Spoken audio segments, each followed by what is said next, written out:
instant, I was fully blind, but I didn't stop. His flashlight sliced into the woods on either side of me. The beam was like a knife, and I didn't want it on my back. He was out there, behind me somewhere in these woods.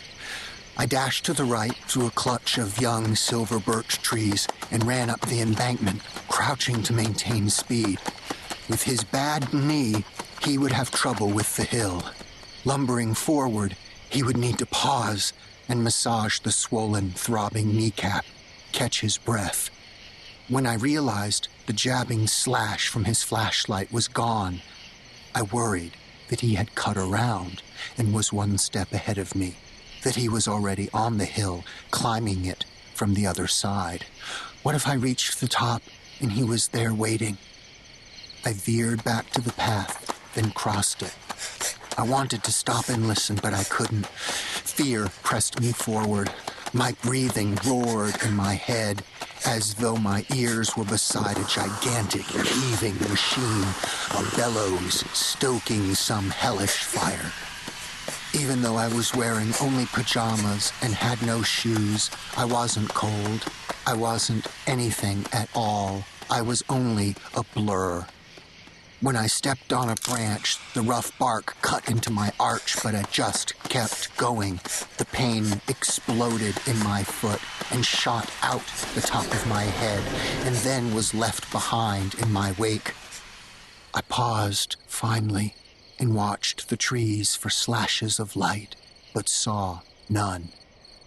As my heart settled and my ears became less occupied, I listened and heard nothing but the thready pulse of the night, and I sensed that the hunt was over.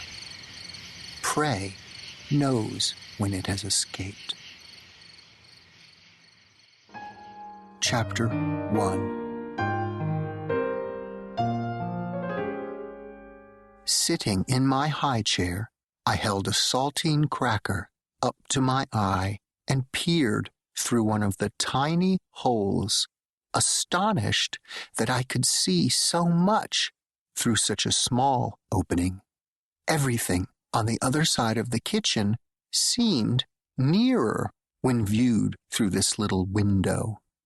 The cracker was huge, larger than my hand, and through this pinprick hole I could see the world. I brought the cracker to my lips, nibbled off the corners, and mashed the rest into a dry, salty dust. I clapped, enchanted.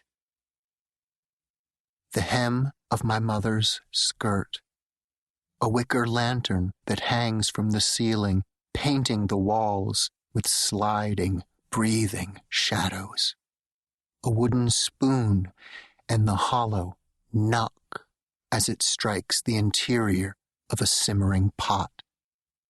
My high chair's cool metal tray, and the backs of my legs stuck to the seat. My mother twisting the telephone cord around her fingers, my mouth on the cord, the deeply satisfying sensation of biting the tight, springy loops. I was 1.5 years old.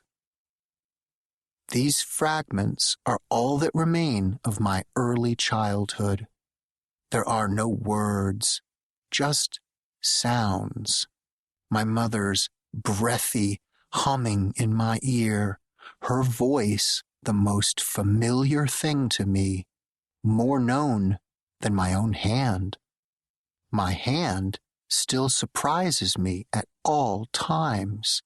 The lines and creases, the way the webbing between my fingers glows red if I hold up my hand to block the sun. My mother's voice is my home, and when I'm surrounded by her sounds, I sleep. The thickly, slippery feel of my bottle's rubber nipple inside my mouth, the shocking, sudden emptiness that fills me when it's pulled away. My first whole memory